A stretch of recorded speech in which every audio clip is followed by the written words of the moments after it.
सर्दी जैसे ही स्टार्ट होती है तो बस आपका दिल करता है कुछ ऐसा बनाया जाए कि मज़ेदार हो, गरम-गरम हो और आपका मज़ा दुबाला कर दे। पकोड़े समोसों से हटकर कुछ बनाया जाए तो बिस्मिल्लाहिर्रहमानिर्रहीम। अस्सलाम वालेकुम। रेसिपी को एंड तक देखिएगा, लाइक, शेयर और सब्सक्राइब ज़रूर कर लीजिएगा।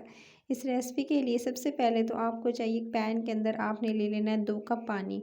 मेजरिंग कप के हिसाब से भी कर सकते हैं, प्याली के हिसाब से भी कर सकते हैं। तो आपने 2 कप पानी के लेने हैं, उसके अंदर शामिल करनी है चीनी। चीनी आपने इसके अंदर शामिल करनी है तकरीबन 4 टेबलस्पून भरकर खाने के आप शामिल कर दीजिएगा।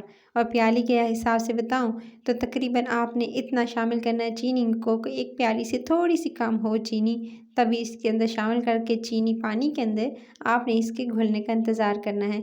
3 से 4 मिनट पकाएंगे ताकि चीनी अच्छे से घुल जाए। घुलती हुई चीनी के अंदर ही आपने शामिल कर देना है आधा टीस्पून के करीब यानी 2 से 3 चुटकी आपने इसके अंदर ज़र्दे का रंग शामिल कर देना है।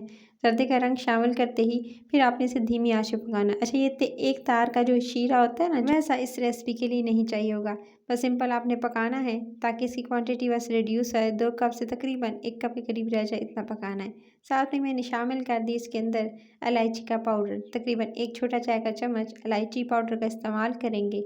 और फिर इसके बाद आपने इसको इतना पकाना है 4 से 5 मिनट के तक गाढ़ा कलर भी आ जाए और अच्छे से पानी की क्वांटिटी भी कम हो जाए। जब पानी आधी क्वांटिटी में तकरीबन रह जाएगा तो आप इसको एक साइड पे करेंगे। और उसके बाद आपने करना है एक पैन के अंदर शामिल करना है 2 खाने के चम्मच घी के। देसी घी का मैंने इस्तेमाल किया है। अच्छा, खाने के चम्मच जो नॉर्मल होता है उससे हट के जो आपको दिखाऊंगी कि आप किस तरह के चम्मच का इस्तेमाल कर सकते हैं। तो सिंपल आपने अगर बताऊं तो आपने जो जिससे आप जो है वो सालन वगैरह बनाते हैं वो 1 टेबल, अगर बड़े साइज़ का है तो 1 टेबलस्पून वो भर कर यानी एक बड़ा साइज़ का चम्मच जो है वो डाल दीजिएगा। अगर छोटा साइज़ है तो फिर 2 डाल दीजिएगा। उसके साथ ही आपने इसके अंदर शामिल करनी है 1 प्याली सूजी। सूजी को हल्की धीमी आंच, बिल्कुल धीमी आंच पे घी के अंदर इसकी भुनाई करेंगे।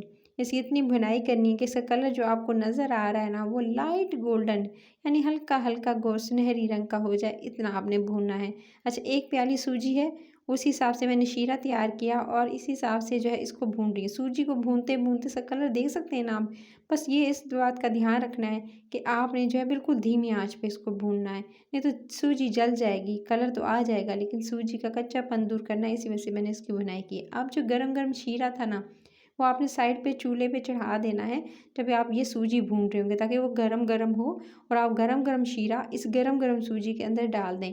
उसके बाद सूजी के अंदर डालने के बाद आपने सारे का सारा शीरा इसके अंदर डालना है जितना भी था, क्योंकि इतनी रेसिपी के लिए इतना पानी जितना मैंने शामिल किया था वो परफेक्ट है। सो आपको अभी लग रहा होगा बिल्कुल पतला-पतला, भी आप सूजी को भूनेंगे तो ये पानी बिल्कुल कम होता जाएगा।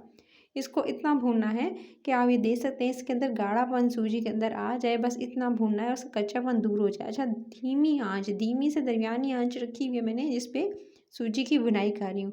भूनते हुए देख सकते हैं अभी आप बिल्कुल साइडें अगर छोड़ने लगे, घी साइडों पर आने लगे, तभी आपकी ये रेसिपी डन होगी। तो आपने अभी इसको मज़ीद पकाना है, यानी इसको मज़ीद जो है मिक्स करते रहना है और इतना मिक्स करना है कि जो सूजी है वो आप खुद ब खुद आपको नज़र आएगा कि ये पैन छोड़ने लगेगी और एक जगह इकट्ठा होना स्टार्ट हो जाएगा। अच्छा, बिल्कुल इसी स्टेज पर डाल दिए मैंने कुछ नट्स, जो भी आपको पसंद हो वो आप इसके अंदर शामिल कर दीजिएगा। तो कुछ जो है पिस्ते बादाम शामिल करके उसके साथ ही आपने 2 से 3 टेबलस्पून मलाई के शामिल करने हैं। अच्छा, इसके अंदर जो है टेट्रा पैक वाली भी यूज़ कर सकते हैं, घर की मलाई का इस्तेमाल भी कर सकते हैं, दोनों चॉइसेस आपके पास है। मलाई का इस्तेमाल करते ही अब इसकी भुनाई आप इतनी करेंगे कि ये जो आपको नज़र आ रहा है ना अभी बिल्कुल एकदम चिपक रहा है साथ बिल्कुल पैन के सूजी, तो आपको ये सूजी जो है बिल्कुल एकदम अलग-अलग जो फ़ील आने स्टार्ट हो जाए तब तक आपने जो है वो इसको भूनना है। तकरीबन 4 से 5 मिनट मैंने बहुत अच्छे से इसको भूना और ये देख सकते हैं भूनते-भूनते साइड पे आपको घी नज़र आना स्टार्ट हो गया और सूजी भी पैन छोड़ना स्टार्ट हो गई है। बस इसी स्टेज पर आपने मज़ीद 1 से 2 मिनट पकाना है और उसके बाद पकाने के बाद ये देख सकते हैं परफेक्ट अब ये अलग हो रही है पैन से। ये देखिए इस स्टेज पर बस चूल्हा 1 से 2 मिनट भूनने के बाद बंद कर देंगे और उसके बाद आप इसको निकालेंगे गरम-गरम और बढ़ती हुई सर्दी में अगर आपका गला जो है दुखता है या गले में दर्द होता है, स्पेशली जो है वो ज़ुकाम होता है या आपको गले की शिकायत होती है सर्दी की वजह से, तो सिर्फ़ आप क्या कर सकते हैं, 1 से 2 चम्मच गरम-गरम इस हलवे के ले सकते हैं। इससे आपका गले को काफ़ी हद तक जो है वो इसके लिए बेहतर है, क्योंकि ये देसी घी में तैयार किया गया है और गरम-गरम जस्ट 1 से 2 चम्मच आपको जो है वो आपके गले को आराम देगा। सो आपने इसे ज़रूर ट्राई करना है। रेसिपी अच्छी लगे तो लाइक, शेयर और चैनल को सब्सक्राइब ज़रूर कर लीजिएगा। मज़े-मज़े की रेसिपीज़ के लिए आगे सर्दियों में बहुत यम्मी और मज़ेदार रेसिपीज़ आने वाली हैं और अपलोड भी हो चुकी हैं, जाके ज़रूर देखिएगा। सब्सक्राइब करते हुए टेक केयर।